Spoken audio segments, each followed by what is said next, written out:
Hoy tenemos el comentario de Laura, la mamá de 2 niñas pequeñas, que dice así: solo quería daros las gracias porque en verano me acompañáis siempre con el podcast. He escuchado los episodios sobre picaduras, sobre protección solar y hasta el de repelente de insectos. Me han venido de maravilla. Gracias por explicar las cosas tan claras. Pues gracias a ti, Laura. Estamos encantados de que Sin Cita Previa os sirva para cuidar mejor a vuestros hijos. Ahora empieza Sin Cita Previa Salud en Familia, un podcast de Adeslas, con 2 pediatras en casa. Bienvenidos a un nuevo episodio de Sin Cita Previa, Salud en Familia, el podcast de Adeslas sobre salud infantil. Yo soy Gonzalo Oñoro, soy pediatra y a mi lado tengo a mi compañera, la también pediatra, Elena Blanco. Hola Gonzalo y queridos oyentes. Hoy vamos a hablar de algo que preocupa mucho a las familias, es la seguridad vial y en concreto por qué es mejor que los niños viajen a contramarcha. Vamos a hablar sobre cuáles son las lesiones más frecuentes que dice la legislación sobre viajar o no a contramarcha y sobre todo explicaros por qué viajar de esta forma es muchísimo más seguro. Pero antes de meternos en esta faena, déjame que te haga una pregunta. ¿Cuáles son los peores asientos para que un niño se maree cuando viaja en coche? Pues sin duda alguna son los asientos traseros y laterales, ¿no? Los que van pegados a las ventanas, que son los que habitualmente ocupan cuando son pequeños. Además, viajar a contramarcha, pues la verdad es que tampoco ayuda a este respecto. Pero como veremos hoy, es preferible que un niño se maree a que decidamos de forma prematura que viaje mirando hacia adelante o en el asiento del copiloto y pongamos en peligro su salud.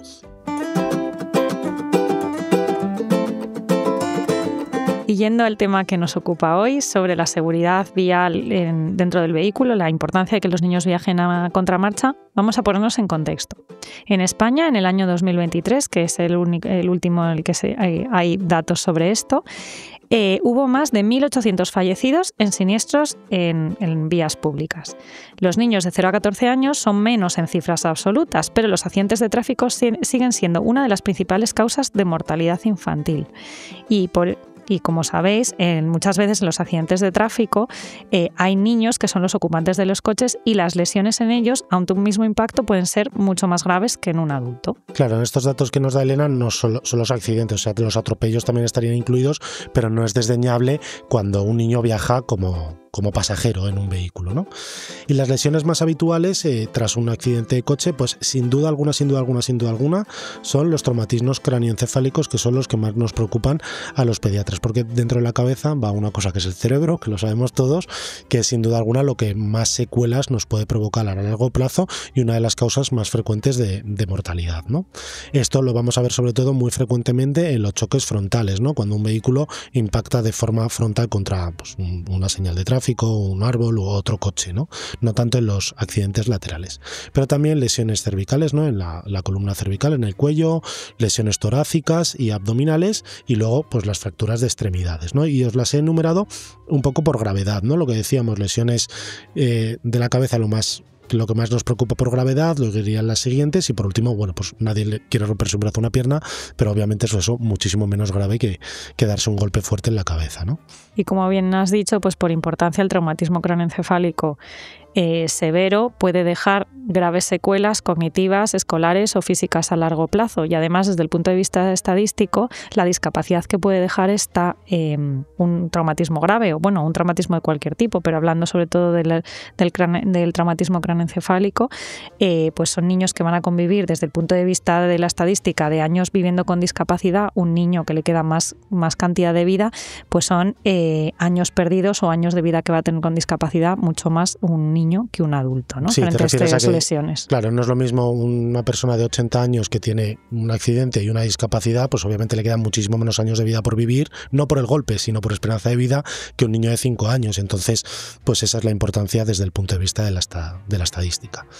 Claro, ¿y qué nos dice la legislación en España y en Europa sobre los sistemas de retención infantil, ¿no? Que es lo que vamos a ir poquito a poco desgranando para que todos concluyamos de que al final a contramarcha se viaja mucho más seguro, ¿no? Que ya os lo dejamos como resumen y como spoiler. Claro, pues a ver, la legislación española obliga a todos los menores a viajar hasta los 15 meses a contramarcha.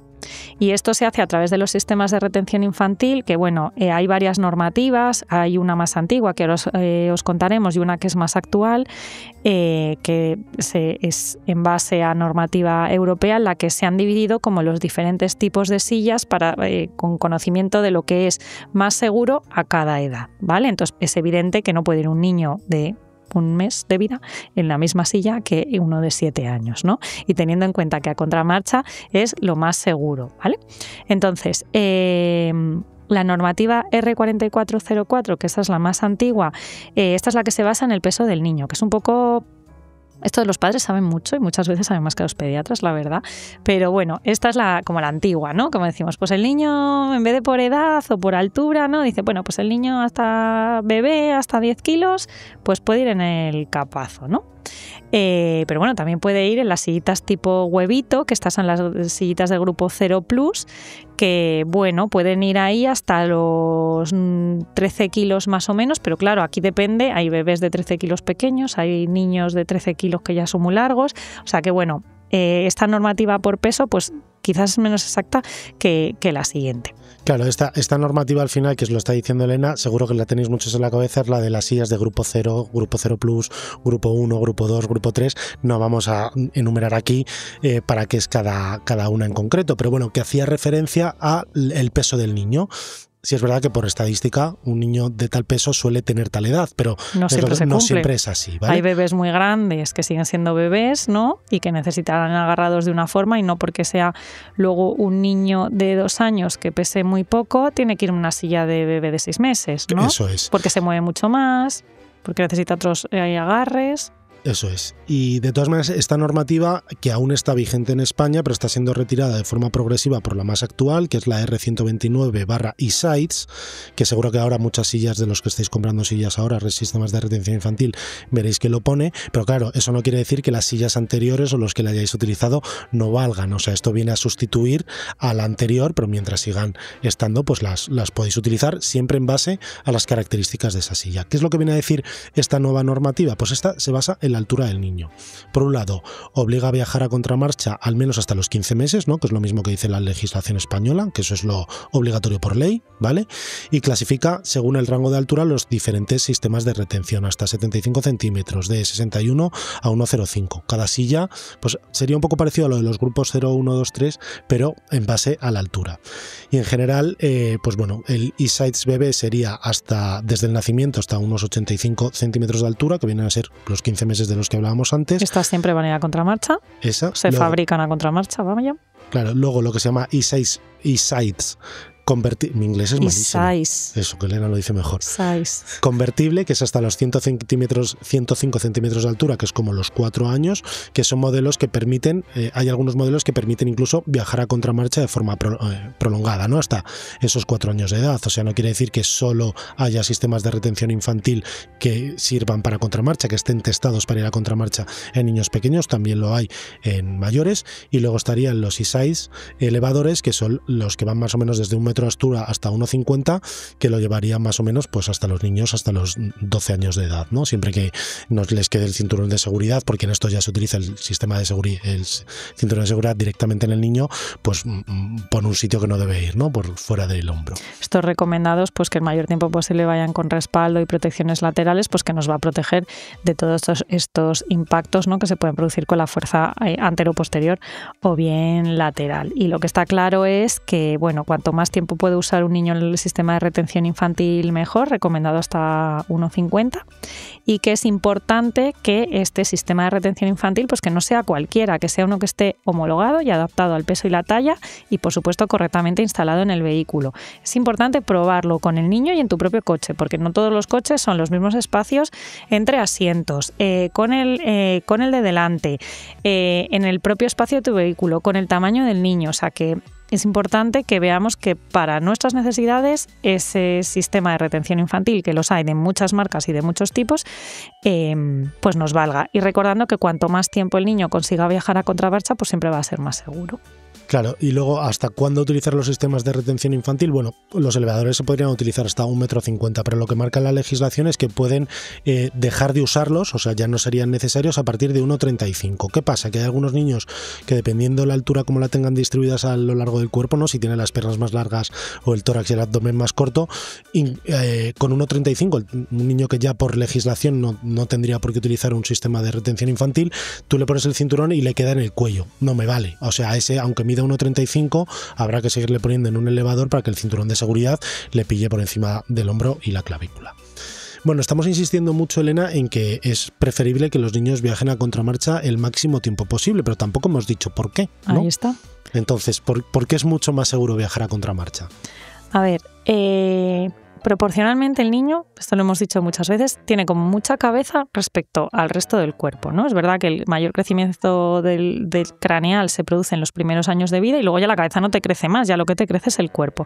¿Qué pasa? Que ante un golpe frontal, que son los más habituales, esta cabeza, que proporcionalmente es muchísimo más pesada en el cuerpo de un niño pequeño, pues se va a proyectar con una fuerza mucho más violenta hacia adelante, cargando la fuerza sobre el cuello. Además, recordar que los niños pequeñitos tienen, por lo del síndrome del niño zarandeado, ¿no? Tienen un espacio, tienen el cerebro como flotando más en el cráneo. Entonces, esta fuerza también podría hacer mucho más probable que tuviera una hemorragia intracraneal. O sea que ¿qué pasa cuando vamos al revés? Pues que esta proyección de la cabeza hacia adelante se ve disminuida. ¿Por qué? Porque choca contra la pared del respaldo y entonces movimiento como sujeto, no es tan violento, claro. Y aparte también está, claro, cuando tú vas en el sistema de, si irías mirando hacia adelante, claro, tú vas, el cuerpo lo llevas sujeto, con lo cual lo que se proyecta es solo la cabeza hacia adelante. Sin embargo, cuando vas a contramarcha, llevas no solo apoyada la cabeza, llevas también apoyada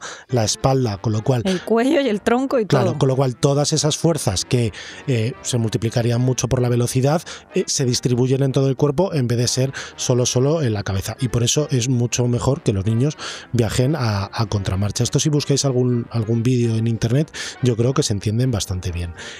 Claro, ¿hasta los 15 meses? No. O sea, quiero decir, la cabeza sigue siendo la cabeza, el cuello el cuello. De hecho, si los adultos pudiéramos viajar a contramarcha, sería mucho más seguro. Yo no sé si en el futuro habrá conducción autónoma, en el sentido de que no habrá personas conduciendo los vehículos y serán inteligencias artificiales, y yo creo que evolucionará para que todos viajemos a contramarcha. Va a ser mucho más seguro, incluso para un adulto, recibir, en caso de un accidente, estar a contramarcha. Pero en los niños, desde luego, si podéis, buscar sillas hasta la edad que puedan, porque hay sistemas de retención infantil que pueden ir los niños a contramarcha hasta los 4, 5, 6 años, hasta los pues 7. Son muchísimo más seguros que viajar mirando hacia adelante. Ahora vamos con el pediconsejo. Vigilar a los niños mientras viajan es tan importante como cuando juegan o nadan. Nunca deben ir sin sujeción, ni en brazos, ni compartiendo cinturón. El mejor consejo es simple: cada viaje, por corto que sea, siempre en su silla adecuada y bien instalada. Sin cita previa, ahora es mucho más. Se ha convertido en el espacio de podcast de salud de Adeslas. Cada 15 días podrás escuchar un nuevo episodio de Sin cita previa, salud en familia, con 2 pediatras en casa. Y la semana siguiente encontrarás otro episodio quincenal, pero de Sin cita previa, salud en la mujer, con Esther Gómez, mi enfermera favorita, que aborda temas de bienestar, prevención y cuidados específicos para la salud femenina. De esta forma, cada semana tendrás un nuevo contenido de salud de Adeslas en formato podcast. Solo tienes que buscar en tu plataforma favorita Sin cita previa, salud en la mujer y Sin cita previa, salud en familia. Sin cita previa, salud en familia, con 2 pediatras en casa. Bueno, volvemos después del pediconsejo, Elena, y bueno, lo has anticipado un poco antes de cuando los niños les viene bien ya ese sistema de retención infantil o se les ha quedado pequeño, así que vamos a dar unos consejos para cuándo sospechar que un niño no va seguro en el sistema de retención que hayamos elegido. Pues mira, si la silla queda demasiado pequeña, pues no vamos a ser capaces de ajustar bien el arnés, no va a llegar bien, o a lo mejor no caben bien los hombros del niño en el espacio, por mucho que lo estemos estirando, el niño no le entran bien los hombros. O al revés, estamos intentando ajustar bien el arnés y eso no hay manera de que se quede justo, quizás es porque es grande. Claro, eso, esa silla para fíjate, el niño. Eso lo vemos mucho en los carritos de paseo, que muchas veces, quizás porque los niños se mueven más, cuando abrochan los padres el arnés, quitan los hombros y el niño va suelto solo cogido por la parte de lo que sería las ingles. Claro, esto en los coches no lo hagáis absolutamente nunca. O sea, si os montáis en el coche de un familiar y dice, no, yo tengo un sistema de retención infantil, y veis que el arnés no le ajusta en los hombros. Porque no le llega o porque no se le ajusta. Aunque le podrías quitar los hombros y que viajara solo con la parte, claro, en coche, como haya un golpe, el niño sale despedido, con lo cual nunca que vaya flojo ni que no se lo pueda poner, ¿no? Eso siempre. Luego vigilar que la instalación es correcta y usar adaptadores homologados, ¿no? Yo estoy pensando ahora, si es verdad que en la mayoría de los vehículos utilitarios que tenemos, realmente aunque nos digan que las plazas de atrás son 3, son 2,5, ¿no? Tienen 2 buenos sitios en los laterales y un sitio más pequeño en el centro, ¿no? Entonces hay algún sistema que se puede enganchar al ISOFIX, que es uno de los sistemas de fijación de los sistemas de retención infantil, que desplaza las sillas hacia los laterales, creando un espacio mejor en el centro, pues para una persona que se siente, o incluso instalar una tercera silla. Bien, esto está bien, pero busquemos productos que estén homologados, no algo que no sepamos ni de dónde procede, que estén testados y que sepamos que van a ir bien. Es muy importante, los airbags deben ir desactivados cuando llevamos a un niño viajando en el asiento delantero. Esto no está homologado para el uso de los niños, de hecho están contraindicado, y si, aunque el sitio de viajar los niños son los traseros e idealmente en las posiciones centrales, si por circunstancia tenemos que llevar a un niño delante porque nuestro coche tiene menos plazas, porque van más niños o por lo que sea, recordar siempre desactivar el airbag del conductor, que eso siempre está en una pestañita que está visible para poder hacerlo. Claro, porque habrá gente que están diciendo que pueden viajar en el asiento de delante los niños. No. Solo ante circunstancias. Hay una serie de excepciones de la Dirección General de Tráfico en el que los niños con cierta altura pueden viajar en el asiento de delante. O sea, si tú tienes sitios disponibles detrás, tu hijo, si todavía no ha alcanzado el 1,50, no puede viajar delante. Otra cosa es que tengas un coche, por ejemplo, de 4 plazas, piloto, copiloto y 2 detrás, y tengas que llevar a 3 niños. Pues si algún niño mide más podrías instalar el sistema de retención infantil delante y viajar delante, pero si tienes sitios detrás, obviamente tienen que viajar detrás, y en todo caso si va adelante desactivar el airbag, ¿no? Y luego un tema que yo creo que, ahora está muy de moda la economía circular, ¿no? Y comprar cosas de segunda mano, sobre todo tipo de cosas de accesorios infantiles, pero ¿qué nos puedes decir sobre utilizar de segunda mano estos sistemas de retención infantil?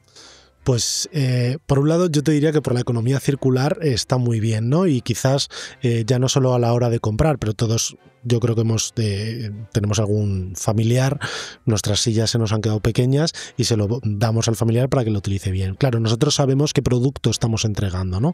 Pero realmente comprar una silla de segunda mano pues no es lo que más se recomienda, porque tú no sabes si esa silla ha sufrido ya un accidente, ¿vale? Después de un accidente de vehículo, pues a lo mejor lo que ajusta en el ISOFIX o lo que son las protecciones laterales ya no están tan bien ajustadas como vinieron de fábrica. Entonces, claro, eso el vendedor no te lo va a decir, no, yo es que tuve un accidente que di 4 vueltas de campana y estamos todos vivos, pero me sobra esta silla y la quiero vender para sacarme un dinerillo. Pues entonces yo creo que los sistemas de retención infantil es mejor no comprarlos de segunda mano.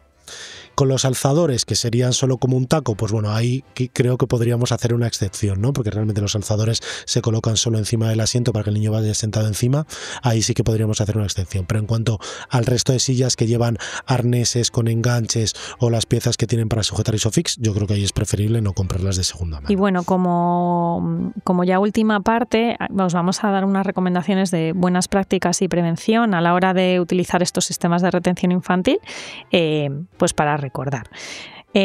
Contramarcha obligatorio por debajo de los 15 meses, pero muy recomendable hasta los 4 años. Y si tenemos sistemas de e-size convertibles para más allá y el niño lo permite, pues cualquier edad es buena para ir a contramarcha. Utilizar siempre sillas que estén homologadas para la altura y peso del niño y no apurar, o sea, cuando ya no vale hay que ir a por lo siguiente, porque si no deja de ser seguro. Habrá que revisar periódicamente que la silla está bien instalada y el ajuste del arnés, ¿no? Ya a mí me ha pasado alguna vez que has quitado la silla porque la has tenido que cambiar de coche y 3 días después la vas a revisar y no está bien puesto el ISOFIX, ¿no? Entonces, de vez en cuando, pues mirar que la silla está bien colocada, ¿no? Y luego, como prácticas buenas, ya no de los sistemas de retención infantil, pero siempre viajando con los niños, evitar que haya objetos sueltos en el coche que puedan convertirse en proyectiles, ¿no? Pues con esto quiero decir que si tú tienes algo suelto en el coche y das un frenazo muy fuerte, ese objeto se va a poder venir hacia adelante e impactar a los pasajeros de los asientos de delante. Y no dejar nunca al niño solo dentro de un vehículo, aunque esté parado, ¿no? Ya sabemos que ha habido algún fallecimiento, sobre todo por golpes de calor en estos casos. Yo creo que siempre han sido descuidos, pero tenerlo siempre en cuenta que ni para 5 5 minutos, que me bajo a comprar una cosa, que dejo aquí el coche en doble fila, los niños pues los sacamos del coche y que se vengan con nosotros. Y en cuanto a otras medidas de seguridad, Elena...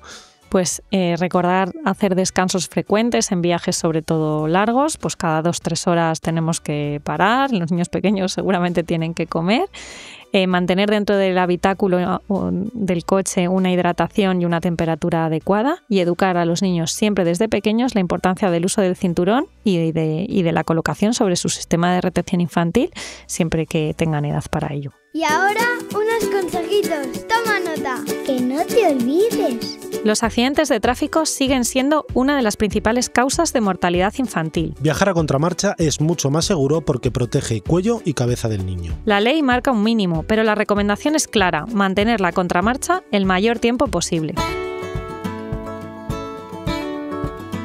Y hasta aquí el episodio de hoy. Esperamos que os haya ayudado a entender por qué la contramarcha no es una moda, sino la forma más segura de que viajen los niños. Gracias por acompañarnos y recordar, cada trayecto, por corto que sea, es importante. Y gracias también a Deslas por ser el promotor de este podcast. Hasta pronto. En el siguiente episodio hablaremos del calcio en la alimentación infantil.